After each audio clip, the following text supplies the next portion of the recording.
Welcome back, budgeteers. Coach Nino Villa here, disciple of Christ, husband, father, and financial coach. And today on the New Money Habits podcast, I sit down with the student loan coach, Renée Earwood.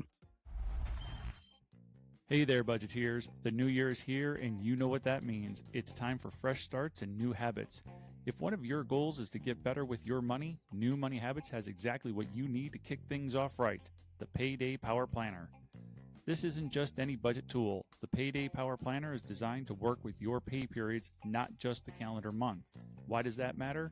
Because it helps you to see exactly when your money is coming in and going out. No surprises, no guesswork. With the Payday Power Planner, you'll know if you're working with a surplus or facing a deficit, so you can make informed decisions about your money. It's not just a plan, it's the clarity and control you've been looking for to start the new year strong. Make this the year you finally build new habits for financial freedom. Grab your free Payday Power Planner from New Money Habits today and take the first step toward a better financial future. Visit newmoneyhabits.com now, because this year it's time for a better plan for your money. Well, welcome, Renee. I am so incredibly excited to have you on the podcast. I want to apologize to our listeners right off the bat. The fact that this is the first time we're having you on the podcast, I can't believe it. I know we've collaborated on things in the past, but then it dawned on me it hasn't been the podcast. So I apologize to our listeners that this is the first time you're with us, but I'm so glad to have you here. And I'm so excited to be here. As I teed up right before in the intro, you are the student loan coach and one of a dozen coaches who are contributing to the New Money Habits Patreon. So I thank you for the work that you're doing over there. But why don't you tell our listeners a little bit about your journey and how you became the emphasis there on the student loan coach? I would love to kind of start there and share my journey into financial coaching, and then kind of niching down into student loans. And it really goes all the way back to becoming an adult and learning how to adult with money. I know you and I have had conversations that, growing up in my household, there were really never any money discussions. And so when I became an adult and had to pay bills, I made all the money mistakes in the book. So I like to tell people, you work with me and we talk, there's never any judgment. I learned a lot of things the hard way. And actually got into financial services in my mid-20s. Was still struggling, living paycheck to paycheck, and kind of had a thought at some point that, maybe I make too much money to be broke, right? And I thought I need to figure some things out. So I actually joined a nonprofit financial coaching group in my community. And I learned so many things like tracking expenses that really just changed the way I thought about money and how I dealt with my own finances. And I love the process so much that they had a credit counselor position open at that same nonprofit. And I thought they're going to think I'm crazy for applying, because here I am, this hot money mess. But I really had made a lot of progress and learned a lot of things. And I really loved it so much. They did hire me. They actually liked the fact that I had been on the other side prior. And so I started working as a credit counselor. I ended up becoming the 14th credit counselor nationwide to get the student loan counselor certification through the NFCC. And I ended up actually becoming the director of that program a few years later. So it really is a passion project for me. And I would say that when I became a student loan counselor, I think that's when we all realized as credit counselors that student loans are so much more complicated than anybody realizes. And so I kind of became the go-to person in my community for anything student loans related. And it's just, again, been a process and a journey. So many people have student loans, don't know what to do with them, don't understand the complexity of the system. And really, we're just losing out and spending, tens of thousands, hundreds of thousands of dollars more than they would have to if they just understood the system or had somebody they could work with that understood the system and how to work with them specifically. Yeah, when I met you, I thought I knew some stuff about student loans, because my background is I worked for a university. I worked in the training and development department, and I trained admissions advisors and academic advisors, and I trained financial aid officers. And one of my biggest criticisms of the quote financial aid department was that they very rarely helped students look beyond federal student aid, so these student loans. And I was on a mission. I was on a mission to help educate them so that they could educate students. And so I thought I had learned a ton about federal student loans and other forms of financial aid. And I thought I knew like how to advise people well. And then I met you and I realized I don't know nearly as much as I thought I knew about student loans because to your point, they are incredibly complex. There is a number of moving parts behind the scenes that I thought I was privy to and I thought I understood, but until meeting you and actually collaborating with you and sitting down with like clients of ours where you were able to illuminate so much of the student loan process and the different uh, payment programs and all that stuff and saved our clients tens of thousands of dollars. I was like, whoa, okay, I don't know nearly as much about student loans as I thought. So glad to kind of have you in our network and to be collaborating with you on certain things. And again, excited to have you here today. Why don't, if you don't mind, I'm gonna kind of lead you here for our listeners, but why don't you talk a little bit about some of the basics that, as you understand them, that might help others understand the basics in a new light? Yeah, absolutely. So to go back to your point, I think your experience is really common, in the university setting. The financial aid process on the front side, and then when you actually get student loans and repayment on the back side is very different. And I think one of the common misconceptions with student loans is that they work like every other consumer debt, and they do not. So anyone who listens to me, I repeatedly say student loans don't work like other loans, and they should never be treated like other loans. The student loan system, really, it's laws stacked on top of laws that go and policies that go back over 60 years. There have been over 10 different types of loans offered over the years. They all have different features and benefits. And so again, just getting back to the point that they are very complex. The other thing about student loans, right? Like any other consumer loan, if we go to the bank to take a car loan or a mortgage, those are things that we call amortized loans. And we know that we're going to pay more interest on the upside, right? And then over time, it's going to kind of flip and we're going to pay down more on the principal. But student loans absolutely do not work that way. And I know we're going to talk about interest here in a little while, but absolutely. And it's specific to everyone's situation because when we're looking at student loan repayment, we're looking at all the different income repayment plans, but we're also looking at things like your family size and your tax filing status and possible tax consequences and how much is this loan really going to cost you over the course of repayment and really what is the best path forward with that.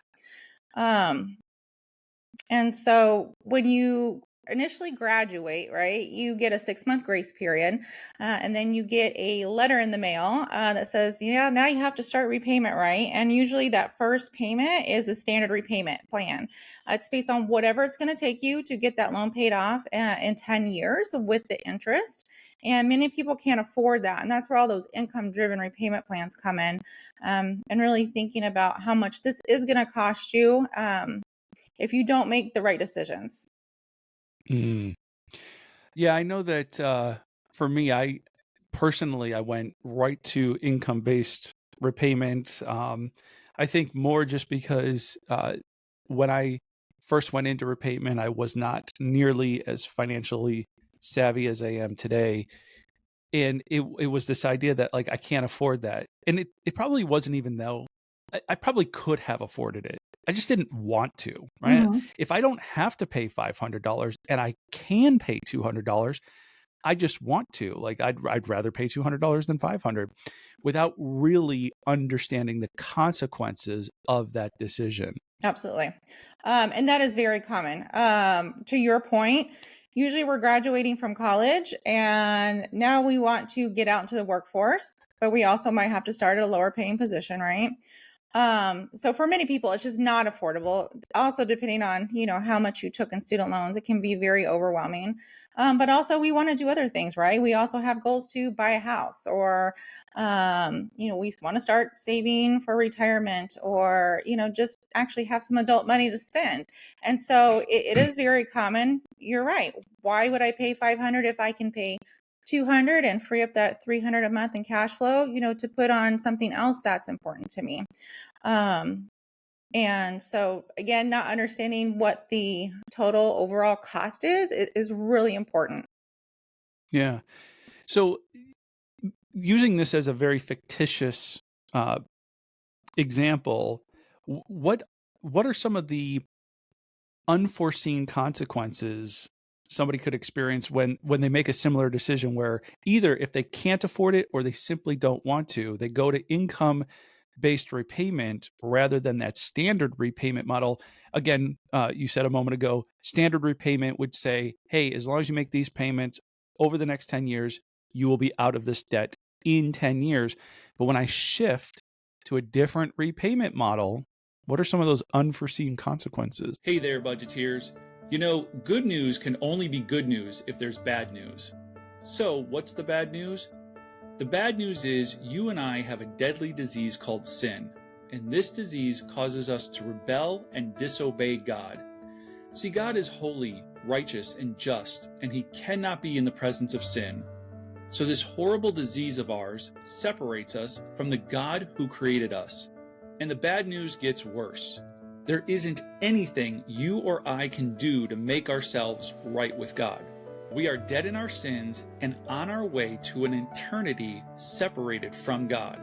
But that's not God's will for us. See, for God so loved the world that He gave His only begotten Son, that whoever believes in Him should not perish but have everlasting life. God did what only God could do. He made a way for us to be reconciled to Him through Jesus Christ. Jesus came into the world to save sinners like you and me. While we were still sinners, storing up God's anger against us for our rebellion and disobedience, Christ died for us. Jesus took the punishment that you and I deserve and have earned. Jesus is the substitute for your punishment and mine. Now, isn't that some good news? The word gospel means good news. The gospel of Jesus Christ is that you and I broke God's law and Jesus paid the fine. When we place our faith and trust in Jesus, we get to experience God's grace and mercy. Our gratitude should turn us from our rebellious and disobedient sin toward God, seeking after Him and His righteousness. When we do, God gives us a new heart and a new mind. Praise God for His goodness, and remember, God loves, humans sin, Jesus saves. So I'm going to start off. I think this is actually a really good place to talk about how interest works on student loans.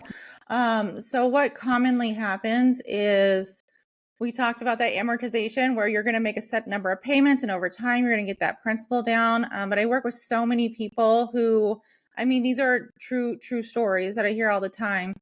I borrowed 20 years ago. I borrowed $50,000. I paid $30,000 back to date. My balance is $80,000. Like, how can that happen?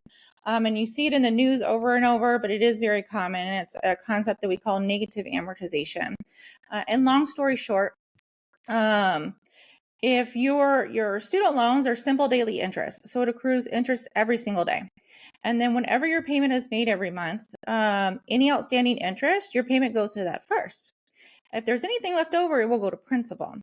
But if depending on the size of your student loan debt, if your student loan interest every month is $300 and you have an income-based repayment where you're only paying $200, you're paying every month, but instead of your balance going down, that extra $100 is getting tacked on, and that loan is just stacking and stacking, and it's actually growing instead of reducing itself. Now, the income driven repayment programs, they do have built in forgiveness depending on the type of the program and the type of degree. So, undergraduate versus graduate. So, some of them do have forgiveness after 20 years, some after 25. So it's really good to kind of run the numbers to see what that looks like. The other factor there is that when a student loan is forgiven under one of these programs, there's also what we call a tax bomb. So if your balance is growing and growing and growing, and you have this large amount that's forgiven, let's say in year 20, you have to claim that in the year it's forgiven as income like you earned it. And so that's something else that I always look at and factor in when we look at total cost, do some projections and see, what that possible tax consequence might be. So you can start saving and preparing in advance. And so many people don't know that that exists. I'm glad you said that at the end, that many people don't know that exists, because I was going to kind of slow things down, hit reverse, and repeat that for our listeners.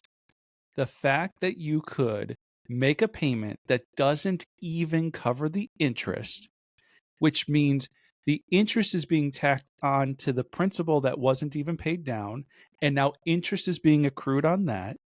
And again, that happens the next month. And so this loan is growing in size. You're making payments and the loan is growing. Yes. Wow. That's wow point number one. Yeah. Wow point number two is, okay, maybe there is a forgiveness program. And so the balance, whatever that balance is going to be forgiven at the end of 20 or 25 years. But let's say that forgiven balance is $20,000. In that year, you are now claiming $20,000 of extra income so that the federal government can tax it. Yes. And so that's the tax bomb that you refer to. And I think those 2 points alone are just a small indication of what I thought I knew about student loans, that I had no idea how student loans work. So thank you for sharing that. It boggles my mind that that can happen and that it's backed by the federal government. Yeah, absolutely. And there have been several pushes, in Congress over the years to hopefully eliminate that at some point, but we haven't seen it happen yet, and we never know what's going to happen in the future. And that's the fun thing about working in student loan world, is that it's always kind of dependent on the whims of whatever the current administration is, Congress.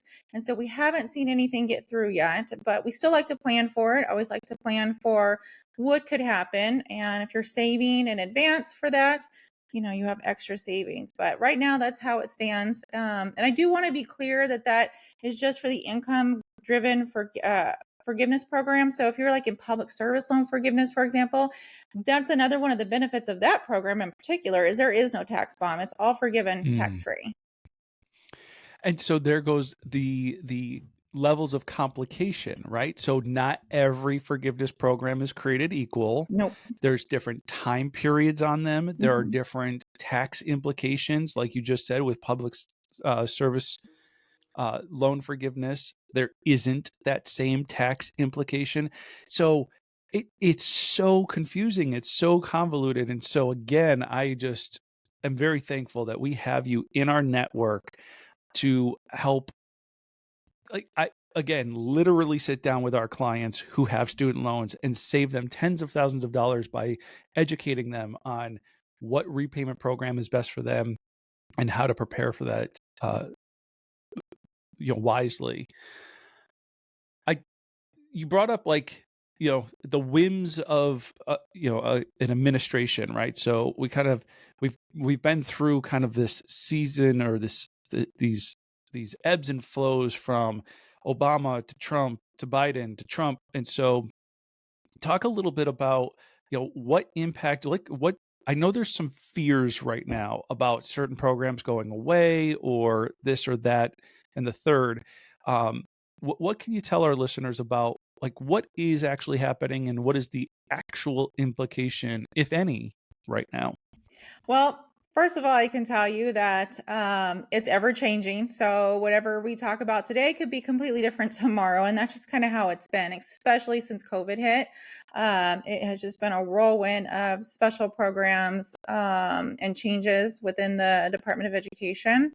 Um, as it stands right now, I think I want to back up a little bit. So there are certain programs and income-based repayment plans that are what we call codified. So what that means is that Congress actually enacted that into student loan law, and it would take an act of Congress in order to remove it. So some examples of that are the income-based repayment program, and there are actually two of them, depending on when you took your student loans out. Hmm. So we're always looking at dates. Again, it can be very complicated. And the public service loan forgiveness, a lot of people are on that program, and a lot of people are worried that that program's going to go away. That one is also codified. It was created by Congress. It would take an act of Congress in order to change it. I actually just saw the other day that the Department of Education has opened up public comment to see if they are going to make any changes, but that's all we know so far. A lot of people during the Biden administration had created the SAVE plan. The SAVE plan is a different calculation that drastically reduced a lot of borrowers. It did two things. The calculation was different, so you could get a lower payment, but it also took care of that interest problem, right? So every single month, if there was any outstanding interest, so if I'm making that $200 payment, the interest is $300. It was wiping away that $100 every single month. Hmm. So So that while the your loan wasn't growing over yeah, so time. your balance when you're forgiven, it may not have gone down, but at least it wasn't going to balloon. And Hmm. when I'm doing these repayment calculations for so many people, I mean, we're projecting forgiveness at 80, 90, over $100,000 that they have to prepare for. So that can be that was huge. That Yeah, was the imagine paying policy. 25% taxes on $100,000. Yes, absolutely. So that one is it's not what we call codified, right? It was just something the Department of Education thought it had the power to do, and that's why it got challenged in court. And so that one is on a administrative forbearance right now while that plays out. So that's kind of the differences between why can they stop certain programs and why can they not stop certain programs. Not that they can't stop them all, but some are harder. So, but for right Yeah. now, I think public service loan forgiveness is at least safe for the time being. And income-based repayment programs just opened back up. They were actually paused as well, which was creating a lot of frustration for borrowers who needed to recertify their income. The Department of Education website was completely paused and down, and we saw people's payments starting to even quadruple. But that just opened back up. So again, ebbs and flows. What's true today may not be true tomorrow. So those Yeah. are the most common questions that I get. Um, as far as what's happening right now, those are probably the big two. I will tell you that, as you know, so I'm really telling our listeners, I reached out to you maybe 3 weeks ago with an email because I Mhm, was sitting down live in a session with a client, and we were looking at her public service loan repayment, and we're just mapping out the expenses for the month, and she said I had noticed a message to recertify my income, but I can't. mhm, I'm unable to do so. And so I had reached out to you with that exact question, like, hey, with everything that's going on, you know, does this particular client have something that she needs to be doing differently? And you had came back with what you just shared, which is that particular loan program was written into law through Congress, right? Which is different than an executive order. And mhm, one executive order could override another executive order versus actually Congress voting on and passing into law something. And so for them to repeal it, like you said, would also take an act of Congress for them to, vote the other way. So I know for that particular client, it put her at ease, like, oh, okay, like just knowing what's going on and getting it from a trusted source, right? Because here's the thing I don't trust the headlines. right, The headlines absolutely. that are sensationalized one way or the other. Yep. It's like, no. Like, what's the meat here? And so I so appreciate that you bring the meat to the table. Like, this is what's going on, and these are the things we should be thinking about. Yep. Absolutely. All right. Well, tell the listeners a little bit about, so now that we know student loans are confusing and they're more complex than you even thought, you being me and the rest of the layman world, not necessarily Renee, because Renee's got it all locked down. What does it look like to sit down with you and to go over somebody's student loan situation individually? So yeah, I get that common question, like, what does an actual student loan coach do, right? Mm-hmm. So in our sessions, I meet with a client, usually have an intake form, and I'm getting all the relevant information.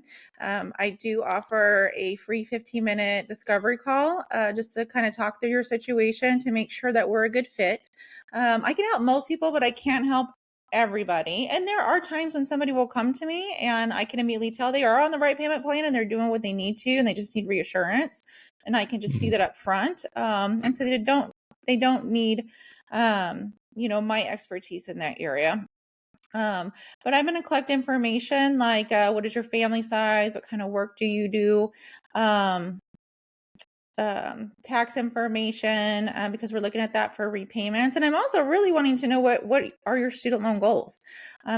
That looks different for everybody. I have certain clients that I want to pay this down as fast as possible. I can't stand the thought of having debt over my head. What are my best options?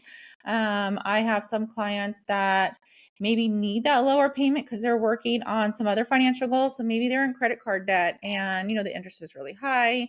I need this lower payment, for a specific amount of time. And then once I get rid of this debt, I can really refocus, on my student loans and start getting those paid down as well. Other people want to pay the lowest amount possible over time, and they don't care if it takes them 20 years.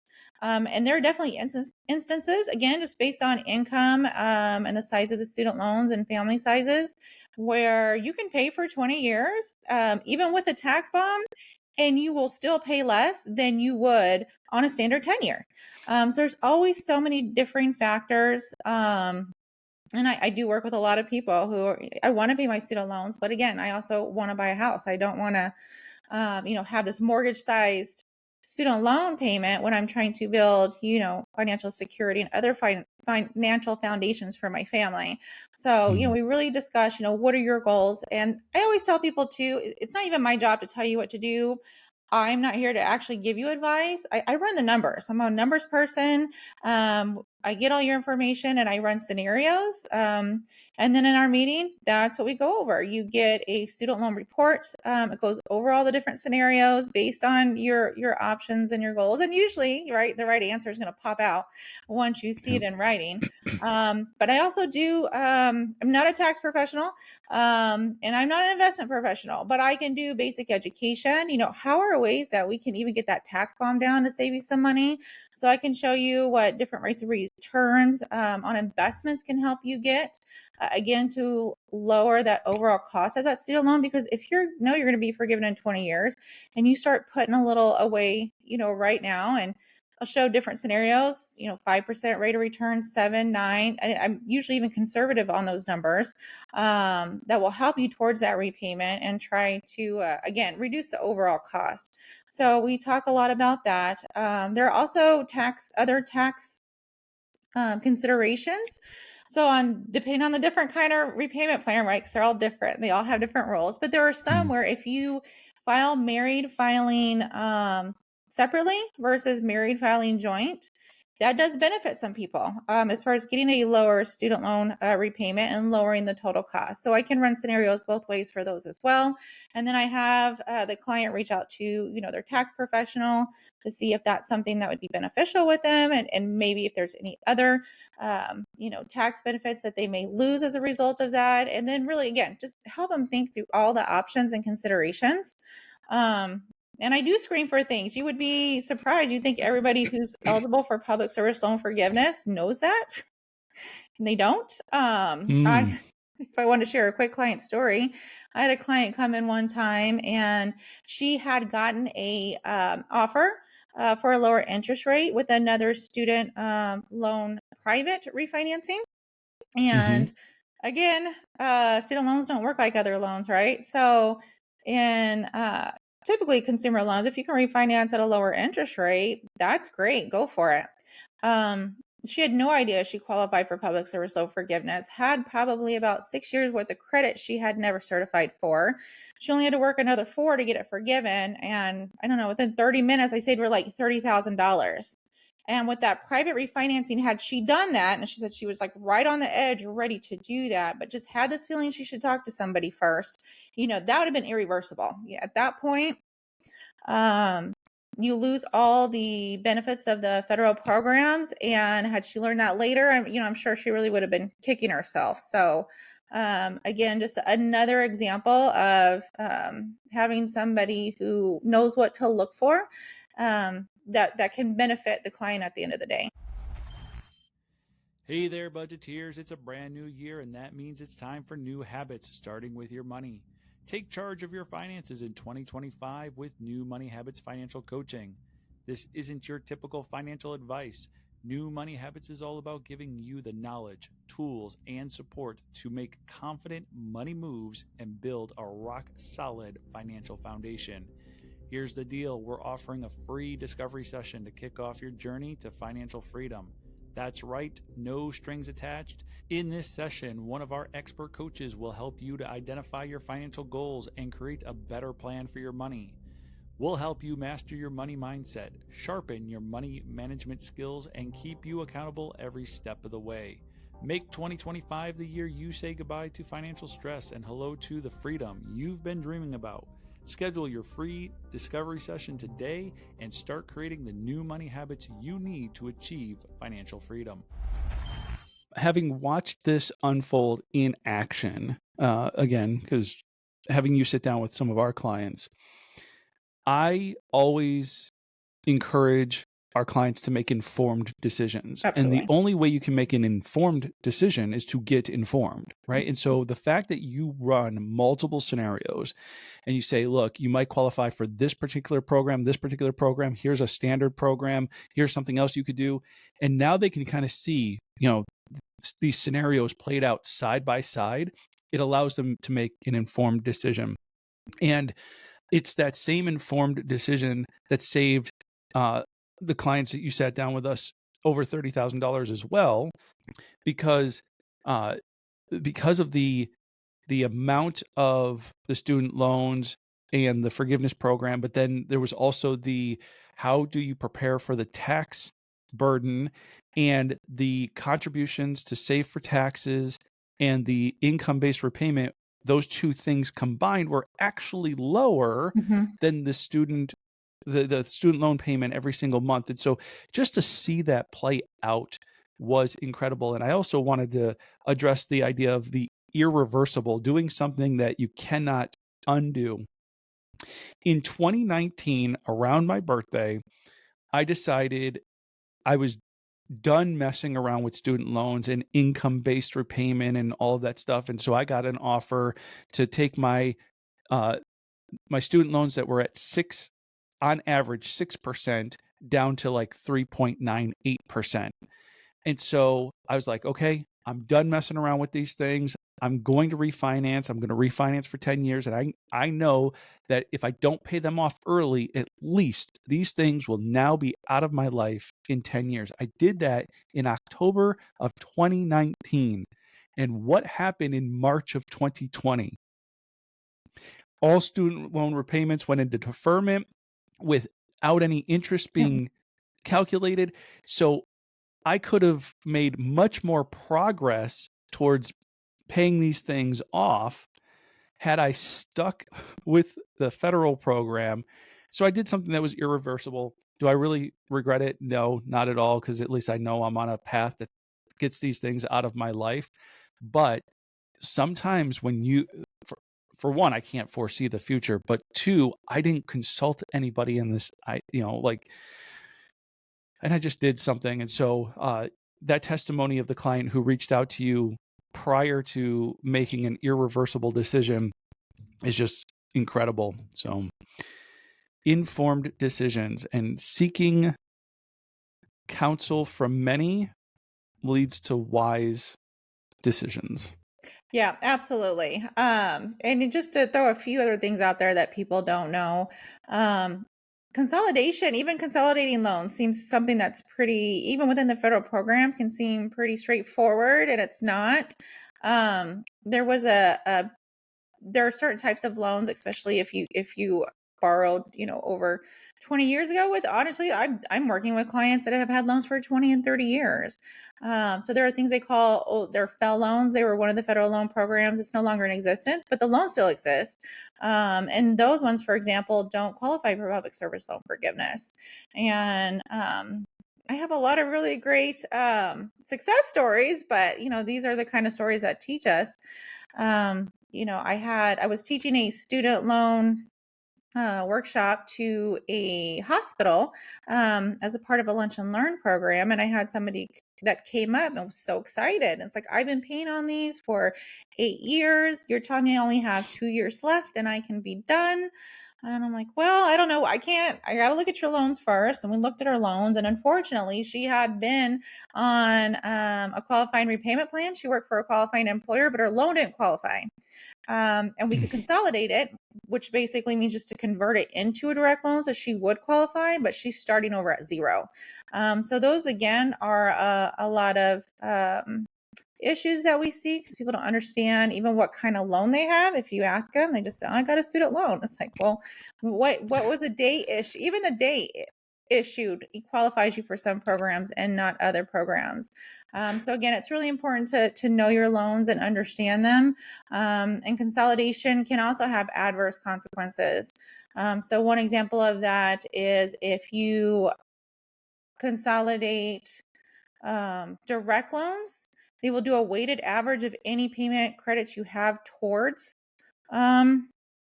forgiveness. But if you have FEL loans, you can convert those into direct loans. But if you lump them in with direct loans, the weighted average can basically pull your payment counts down. So it is something to consider. Again, just meeting with somebody before you make any types of decisions is really important. Also, a lot of people, especially right now, because we've been in a payment pause for so long and it's starting to get back to business as usual. So there are different forbearance and deferment programs that people will also use to kind of get themselves in a better place, figure out what they need to do. And sometimes it is just to kick the can down the road, right? But that can also have adverse consequences when it comes to interest, depending on the type of forbearance and deferment, which there are several of each. You can actually get your interest capitalized. It's one of the triggering events that capitalized interest. So we already talked about negative amortization. That's one area that's really detrimental to getting these loans paid back. But then when the interest capitalizes on these trigger points, which is consolidation and certain forbearance and deferment programs, but that now stacks that interest, pushes it down into principal, and so that daily interest that's accruing is now higher every day. So again, the interest always is working against you. It's something that you call your servicer and ask them to do this, and they do that, and there's very little education. Yeah, I remember going into forbearance a couple of times, a number of years ago now. So it would have been just kind of a traditional, like, okay, but your interest is accruing every day. And at the end of this forbearance, it's going to be capitalized into the principal. And present self was like, okay, because present self didn't have to deal with it. Present self gave no consideration to future self and how mad future self was going to be at past self for making such a silly decision. So we make these decisions that may serve us presently, but we're very I use the royal we, but like I sometimes am not thinking about future self and the impact and the implications.